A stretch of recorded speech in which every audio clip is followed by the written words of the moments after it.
Umesh Pal shootout case में Prayagraj police ने गुजरात की साबरमती जेल में बंद माफिया अतीक अहमद के दफ्तर पर छापेमारी की थी।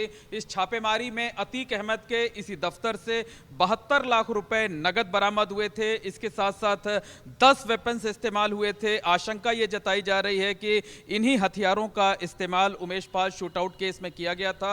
और अतीक अहमद का ये जो दफ्तर है शहर के चकिया इलाके में स्थित है। हालांकि अवैध निर्माण होने की वजह से इसका आगे का हिस्सा तकरीबन 2.5 साल पहले प्रयागराज विकास प्राधिकरण ने बुलडोजरों के जरिए गिरा दिया था, जमींदोज कर दिया था।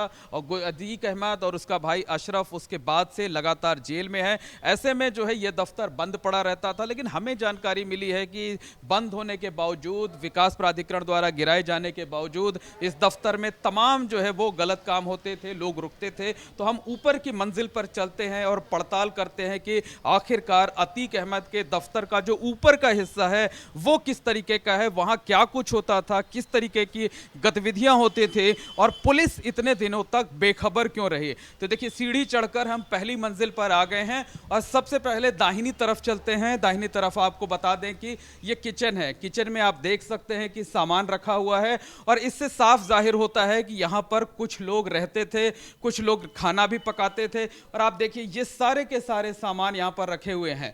बिजली यहां पर कटी हुई है चूंकि कोई रहता नहीं था, लेकिन आप देखिए कि हीटर का इस्तेमाल यहां पर किया जाता था। और ये देखिए, यहां पर दूध रखा हुआ है, ताजा दूध नजर आ रहा है, यानी पिछले 2-3 दिनों पहले ही इसे इस्तेमाल किया गया था। और ये आप देख सकते हैं कि रोटियां रखी हुई हैं। रोटियां भी देखकर ऐसा लग रहा है कि जैसे 2-3 दिन पहले ही इन्हें तैयार किया गया था। और उसके बाद देखिए, हम आगे के कमरे में चलते हैं और ये दिखाते हैं। देखिए, यहां पर अभी भी सोफे लगे हुए हैं, आराम से लोग यहां बैठते थे। और ये कपड़े ढेर सारे, ये जो पूरा आप कवर्ड देख रहे हैं लकड़ी का, ये यहां पर जो है कपड़े रखे हुए हैं। और इसमें महिलाओं के भी कपड़े हैं, यानी कि जो लोग रहते थे उनके साथ महिलाएं भी यहां पर रहती थी। ये कपड़े, ये देखिए, ये साड़ी रखी हुई है, ये तमाम दूसरे कपड़े यहां पर रखे हुए हैं। और ये देखिए, ये लेटने का ये जो लिहाफ होता है, गद्दा होता है, वो रखा हुआ है। और ये देखिए, ये सोफे जो है, इन सोफों पर लोग बैठते थे। सोफे साफ सुथरे हैं, इन पर एक भी धूल नहीं जमा है। इसका मतलब कि इन्हें इस्तेमाल किया जा रहा था। अब हम और अंदर चलते हैं, वो आपको दिखाते हैं कि यहाँ इस तरफ क्या कुछ कैसे होता था। ये देखिए, ये भी किचन का हिस्सा है, यहाँ भी कपड़े रखे हुए हैं, आप देख सकते हैं कि। और ये देखिए, ये यहाँ पर पानी भर करके रखा गया हुआ है। और इसके बाद हम ये दरवाजा खोलकर आगे आते हैं। ये वो हॉल है जहां पर अतीक अहमद का दरबार लगता था। अतीक अहमद लोगों के साथ मुलाकात करता था। और देखिए, यहां पर अब बीएसपी का पोस्टर लगा हुआ है। अतीक अहमद की पत्नी शाइस्ता परवीन इसी साल 5 जनवरी को बीएसपी में शामिल हुई थी। उन्हें मेयर का उम्मीदवार बनाया गया था। इसका मतलब कि उसके बाद भी यहां पर गतिविधियां होती थी। और देखिए, कहीं धूल भी आपको नजर नहीं आ रही है इस पूरे उस पर। इससे साफ समझा जा सकता है कि इसका लगातार इस्तेमाल किया जाता था। और ये वो फाइलें हैं जो अतीक अहमद से जुड़े हुए तमाम मुकदमों और तमाम दूसरे उससे जुड़ी हुई हैं ये फाइलें। पुलिस ने पहले अगर यहाँ छापेमारी की होती तो शायद उसे इन फाइलों में से तमाम कुछ महत्वपूर्ण सुराग मिल सकते थे, महत्वपूर्ण जानकारियां मिल सकती थी। और देखिए, ये पुराने पोस्टर भी अतीक अहमद के रखे हुए हैं। वो तब के पोस्टर हैं जब अतीक अहमद समाजवादी पार्टी में जुड़ा हुआ था।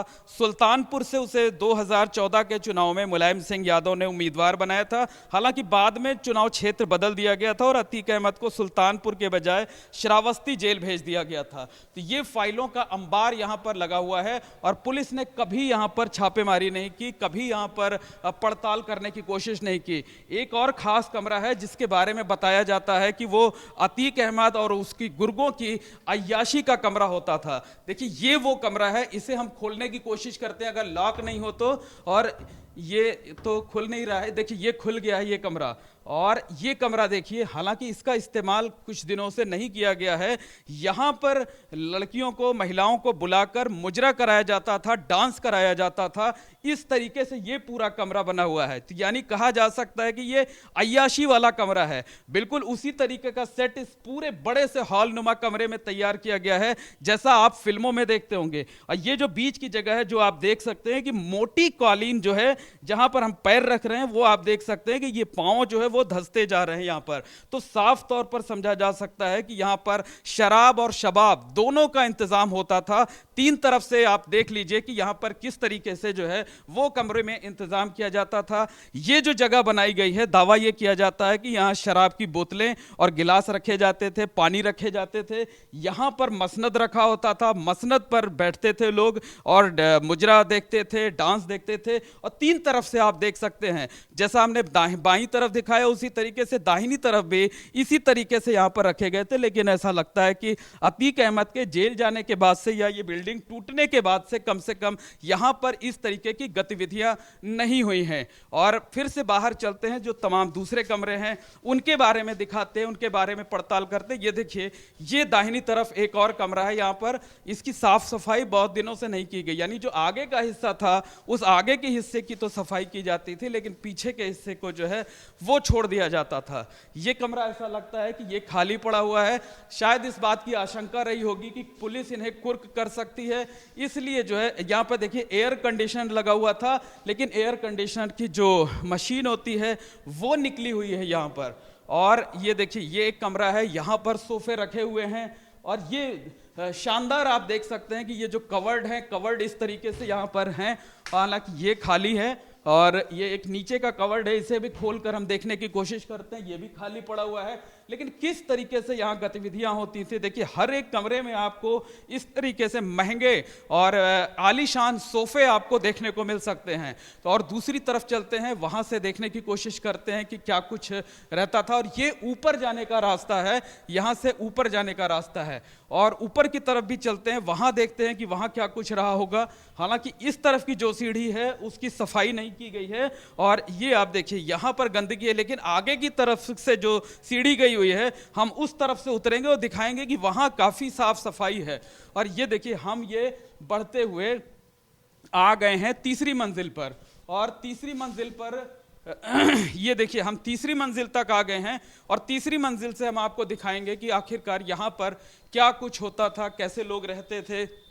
और ये देखिए, ये तीसरी मंजिल में ऊपर की तरफ का कमरा है और कमरे में यहाँ पर देखिए, ये ऐसा लगता है कि जैसे किसी मैनेजर वगैरह की कुर्सी थी और ये कवर्ड में कुछ कागज दिख रहे हैं, यहाँ पर देखने की कोशिश करते हैं क्या है ये देखिए, ये जो चुनाव में कागजात इस्तेमाल होते हैं नाम बढ़ाने के लिए, जो फॉर्म भरे जाते हैं वो हैं। इसके साथ साथ वोटर लिस्ट की जो डिटेल्स होती है, वोटिंग लिस्ट की ये डिटेल्स है, हालांकि धूल में इन दिनों समा चुकी है तो वो यहाँ पर रखी गई है।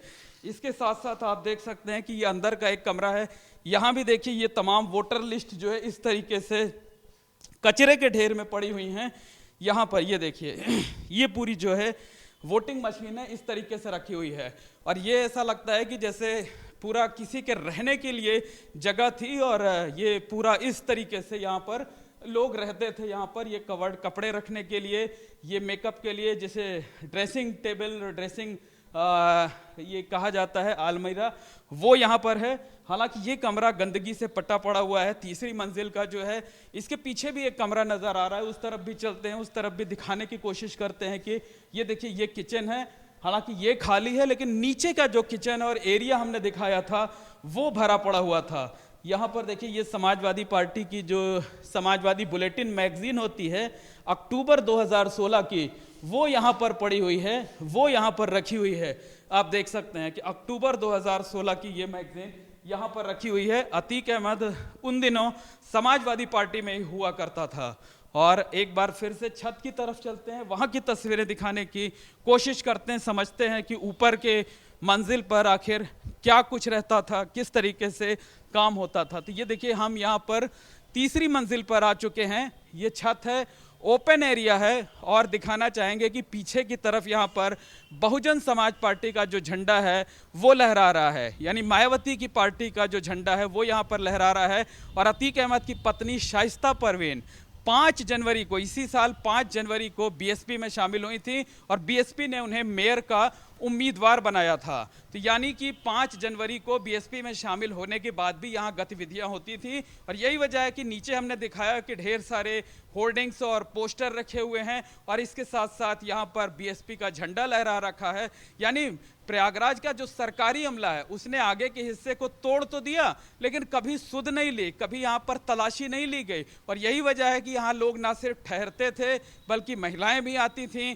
पूरे घर के जो पीछे दफ्तर का पीछे का हिस्सा है उनका इस्तेमाल भी किया जाता था। और यही वजह है कि जो प्रयागराज पुलिस ने कल छापेमारी की है, उस छापेमारी में यहाँ से 72 लाख रुपए बरामद हुए हैं। इसके साथ साथ 10 हथियार बरामद हुए हैं, भारी मात्रा में कारतूस भी बरामद हुए हैं। तो अतीक अहमद के दफ्तर का किस तरीके से रुतबा होता था, कितना आलीशान बनाया गया था, तस्वीरों के जरिए हमने आपको ये बताने, ये दिखाने की कोशिश की है।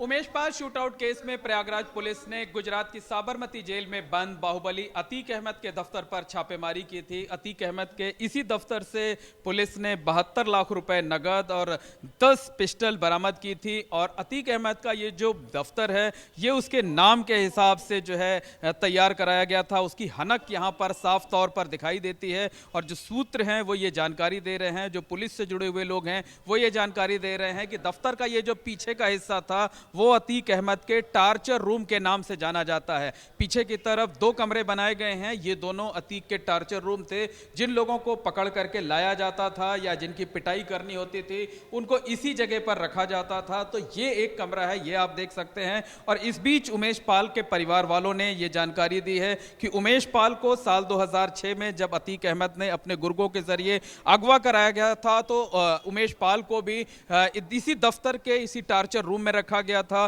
गुर्गों ने जमकर पिटाई की थी। अतीक अहमद और अशरफ की मौजूदगी में उमेश पाल को यातनाएं दी गई थी, उन्हें करंट तक लगाया गया था। तो ये जो पीछे का हिस्सा है, पीछे के कमरे हैं जिन्हें अतीक अहमद के बाहुबली के टार्चर रूम के तौर पर कहा जाता है, इस वक्त हम उसी कमरे में मौजूद हैं। यहीं से आपको तस्वीरें दिखाने की कोशिश करते हैं कि हालांकि बाद में यहाँ पर ये एक तख्त रख दिया गया है और इसके साथ साथ यहाँ पर आप देख सकते हैं कि 2 सोफे भी रखे हुए हैं। और यहाँ पर जगह जगह बिजली के जो है वो प्लग लगाए गए थे और कई बार लोगों को जो है करंट लगाया जाता था।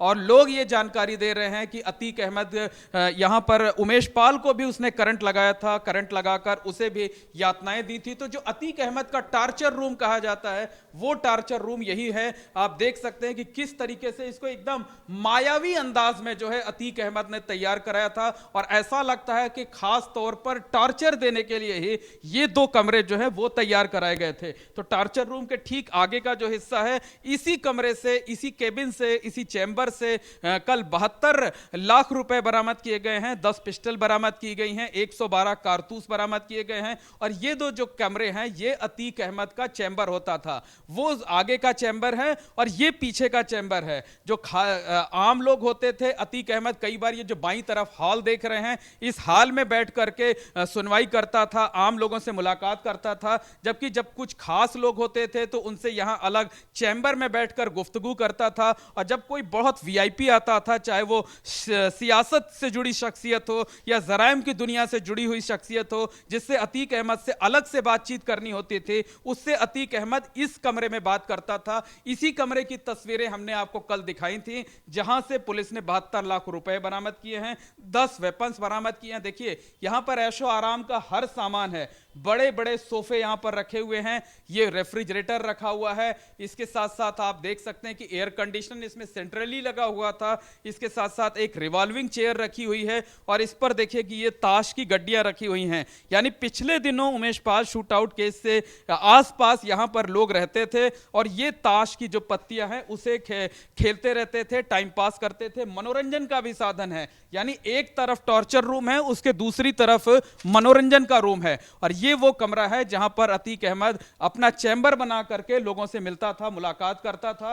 और ये चैम्बर में भी देखिए आप तमाम सोफे लगे हुए हैं और ये जो एक अलमारी खुली हुई पड़ी हुई है, इसमें तमाम डॉक्यूमेंट्स, तमाम दस्तावेज रखे हुए हैं। हम अपने कैमरा सहयोगी अनुराग से कहेंगे कि वो जरा इनको तस्वीरों के जरिए दिखाने की कोशिश करें। देखिए ये तमाम कागजात यहां पर रखे हुए हैं और ये पूरा का पूरा जो है ये कहा जा सकता है कि अगर पुलिस पड़ताल करेगी तो इसमें अतीक अहमद का कच्चा चिट्ठा निकलकर सामने आ सकता है। और ये देखिए ये एक सर्टिफिकेट है और इस पर पर अतीक अहमद के भाई का नाम लिखा हुआ है, मिस्टर खालिद अजीम और Ashraf of x MLA Allahabad, providing for best support in the Avenger welfare society. तो ये एक सर्टिफिकेट कोई मिला था अतीक के भाई अशरफ को, वो है। और ये अतीक अहमद की तस्वीर भी यहाँ पर रखी हुई है, और वो तब की तस्वीर है जब अतीक अहमद को मुलायम सिंह यादव ने साल 2014 में सुल्तानपुर सीट से अपनी पार्टी से उम्मीदवार बनाया हुआ था। हालांकि बाद में सीट बदल दी गई थी और सुल्तानपुर के बजाय अतीक अहमद को फिर श्रावस्ती भेज दिया गया था। श्रावस्ती में तकरीबन 2.5 लाख वोट पाने के बाद भी अतीक अहमद को हार का सामना करना पड़ा था। और ये देखिए, ये एक है, ये 2018 का है, ये पंपलेट है। अतीक अहमद तब समाजवादी पार्टी से बाहर हो चुका था और वो निर्दलीय उम्मीदवार के तौर पर फूलपुर का जो उपचुनाव हो रहा था वहां से वो चुनाव लड़ रहा था। केशव मौर्य के डिप्टी CM बनने के बाद वहां पर उपचुनाव हो रहा था और जेल से अंदर की एक तस्वीर उसने लगवा रखी थी, एक कोलाज, एक पोस्टर बना रखा था और उस पर लिखा हुआ था अतीक की गुहार। अतीक अहमद, पूर्व सांसद, निर्दलीय प्रत्याशी, फूलपुर लोकसभा क्षेत्र। तो ये एक अतीक अहमद ने अपील जारी की थी और उस चुनाव में इसे टेलीविजन चुनाव निशान मिला था। तो ये जो पूरा हम आपको एक साथ दिखा रहे हैं कि ये अतीक अहमद का वो कमरा है जिसमें वो लोगों से मिलता था। ये वो कमरा है जो हमारे दाहिनी तरफ आप देख रहे हैं कि वो अतीक अहमद का मनोरंजन रूम था। इसमें अतीक अहमद बेहद खास, बेहद करीबी लोगों से मुलाकात करता था। आप देखिए यहाँ पर हर सुख साधन के हर वो जो साधन होते हैं, जो सामान होते हैं, वो यहाँ पर पूरी तरीके से मुहैया हैं। और उसके पीछे जो 2 कमरे हैं, फिर से एक बार दिखाते हैं आपको, ये 2 वो टार्चर रूम हैं जिसमें अतीक अहमद लोगों को रखता था, अगवा कराकर लोगों को लाता था, लोगों की पिटाई कराता था, गुर्गे पिटाई करते थे। और उसके साथ साथ कई बार खुद अतीक अहमद और उसका अशरफ भाई अशरफ वो पिटाई कराता था। और इसके पीछे का जो हिस्सा है वो ओपन एरिया है और बाहर से पीछे का रास्ता है, पीछे का गेट हमेशा बंद रहता था ताकि यहां तक कोई आ ना सके। तो उमेश पाल के परिवार वालों ने, साथ ही साथ उनके वकील AK द्विवेदी ने बताया हुआ है कि उमेश पाल को जब अतीक अहमद ने 2006 में 28 फरवरी 2006 को अगवा कराया था तो उनको भी इसी टार्चर रूम में रखा गया था। देखिए यहाँ पर पंखा नहीं लगा हुआ था और एक इस तरीके से, ये देखिए कहीं भी आपको पंखा लटकने का इस तरीके से हुक लगा हुआ नजर नहीं आएगा, इतना टेढ़ा, इतना वो। और कहा यह जाता है कि अतीक अहमद हाथ पांव बांध करके लोगों को इसी जगह पर लटका देता था, इसी कमरे में करंट लगाया जाता था, मारपीट की जाती थी, टॉर्चर किया जाता था। तो ये अतीक अहमद का वो टॉर्चर रूम है जहां पर लोगों को रखा जाता था। और साल 2006 में जब उमेश पाल का अपहरण किया गया था तो उमेश पाल को भी इसी टॉर्चर रूम में रखा गया था, यहीं पर यातनाएं दी गई थी और यहीं पर उनसे जबरन हलफनामा तैयार कराया गया था कि राजू पाल मर्डर केस में, जो कि BSP के विधायक थे, राजू पाल मर्डर केस में वो गवाही नहीं देना चाहते हैं। और यहीं से प्रेशर बना करके, मारपीट करके, करंट लगाने के बाद, इसी टॉर्चर रूम में यातनाएं देने के बाद अगले दिन उमेश पाल से कोर्ट ले जाकर एक हलफनामा दाखिल करा दिया गया था। उमेश पाल शूटआउट केस में प्रयागराज पुलिस ने कल साबरमती जेल में बंद माफिया अतीक अहमद के दफ्तर पर छापेमारी की थी। यहां से 72 लाख रुपए नगद बरामद किए थे। इसके साथ साथ 10 बंदूकें बरामद की थी। इनमें 5 पिस्टल हैं, 5 तमंचे हैं और जो हथियार थे उन्हें दफ्तर में किस तरीके से, किन जगहों पर छिपा कर रखा गया था, ये हम आपको तस्वीरों के जरिए दिखाने की कोशिश करते हैं। ये देखिए, इस कमरे के अंदर से पुलिस ने रिकवरी दिखाई है, पैसे इस कमरे के अंदर से मिले हैं, लेकिन इसके ठीक बाहर एक छोटा सा पॉन्ड है। ये आप देख सकते हैं कि पानी की मोटर का जहां इस्तेमाल किया जाता है, वहां से जो पानी की कार्रवाई थी वो जो है सप्लाई थी, वो पिछले काफ़ी दिनों से बंद थी। और इस जो आप छोटा सा ये पॉन्ड नुमा जगह देख रहे हैं जहां पर पानी की मोटर रखी जाती थी, यहाँ पर 3 वेपन्स छिपा कर रखे गए थे पॉलीथीन पर। उसके ऊपर रद्दी डाल दी गई थी, कागज़ डाल दिए गए थे और उसे 2-3 तरीके से इन पत्थरों से ढक दिया गया था ताकि किसी को शक ना होने पाए कि इसके नीचे, इस गड्ढे के अंदर वेपन्स हो सकते हैं। इसके साथ साथ देखिए कि दूसरे किस तरीके से, किस जगह पर वेपन्स छिपाए गए थे। ये पीछे का जो कमरा है उसमें अंदर एक ये दरगाह नुमा जगह है, दरगाह है जो है वो, और इसके बाहर एक गड्ढा किया गया था। गड्ढा करके यहाँ पर जो है 2 वेपन्स छिपाए गए थे। थे और उसके बाद इसके ऊपर मिट्टी डाल दी गई थी, पत्तियां डाल दी गई थी, दफ्ती ढक दी गई थी ताकि किसी को शक ना होने पाए कि यहाँ पर इस तरीके से कुछ हो सकता है। इसके अलावा बाकी असलहे और पैसे किस तरह से किस जगह पे छिपाए गए थे वो हम आपको तस्वीरों के जरिए दिखाने की कोशिश करते। देखिए ये जो कमरा है, इस कमरे के अंदर हम चल रहे हैं। ये कमरा अतीक अहमद का टार्चर रूम कहलाता है, पीछे का हिस्सा है। और इसके अंदर से होते हुए देखिए अब हम उस कमरे में पहुंच रहे हैं जहां से पैसे बरामद हुए हैं। तो ये देखिए, ये जो फॉल्स सीलिंग होती है, जो दीवार की जो इसकी छत है, छत पर जिस तरीके से सीलिंग थी, इसको जगह जगह से होल कर दिया गया था और कुछ वेपन्स इन जगहों पर गुपचुप तरीके से छिपा दिए गए थे ताकि किसी की नज़र ना पड़ सके और कोई यहाँ तक चढ़ ना सके। यहाँ पर रोशनी का इंतज़ाम नहीं होता है, बिजली कटी हुई होती है और कटिया लगाकर बिजली का इस्तेमाल किया जाता था। तो किस तरीके से यहाँ पर होल किया गया है, किस तरीके से यहाँ पर वेपन्स छिपाए गए थे, पैसे छिपाए गए थे, वो आप साफ तौर पर देख सकते हैं। और इस कमरे की एक बार फिर से तस्वीरें दिखाना चाहेंगे कि ये अतीक अहमद का वो खास कमरा था, खास चैम्बर था जहाँ पर वो बेहद अपने, चाहे वो सियासी शख्सियत से जुड़े हुए लोग हों, चाहे जराइम की दुनिया से जुड़े हुए लोग हों, उनसे मुलाकात करता था, उनसे मिलता था। तो और इसके साथ साथ जो कुछ पैसे हैं वो इन जगहों पर छिपा कर रखे गए थे। देखिए ये जो बोरियां इस तरीके से हैं, इस तरीके से बोरियां रखी गई थी। लोगों को इस बात का एहसास हो अगर कोई आए भी यहाँ पर कि यहाँ पर तो ये सब रद्दी कागज़ पड़े हुए हैं। इसके साथ साथ एक अलमारी है, देखिए जिसमें जो है ये ढेर सारे कागज़ रखे हुए हैं। ये अलमारी है जिसे पुलिस ने तोड़ा था, तोड़ करके इसमें से कुछ पैसे बरामद किए थे। तो यहाँ पर इस तरीके से रद्दी जानबूझ करके फेंकी गई थी और पीछे जो है पैसे छिपाए गए थे। और ये जो जगह हमने आपको दिखाई, यहाँ पर वेपन्स छिपाए गए थे। और इस कमरे में देखिए एक बार अतीक अहमद की ये तस्वीर लगी हुई है। ये तब की तस्वीर है जब वो समाजवादी पार्टी में हुआ करता था। तो अतीक अहमद ने किस तरीके से अपने दफ्तर को मायावी बना रखा था, किस तरीके से यहाँ पर लोगों पर जुल्म किए जाते थे, टार्चर रूम बना हुआ था, सामान, असलहे, वेपन्स और पैसे छिपाए जाने की जगह बनाई गई थी, ये हमने आपको तस्वीरों के जरिए दिखाया है। तो पूरा अतीक अहमद के दफ्तर पर कल जब छापेमारी की गई तो यहाँ से 72 लाख रुपए बरामद किए गए। इसके साथ साथ 10 पिस्टल बरामद हुई। इनमें 5 पिस्टल थी जिनमें एक विदेशी थे। इसके साथ साथ 5 जो है वो तमंचे थे, 112 कारतूस थे, उनकी बरामदगी पुलिस ने यहाँ पर की है। 5 लोगों की गिरफ्तारी भी हुई है और प्रयागराज पुलिस इसे एक बड़ी कामयाबी मान रही है।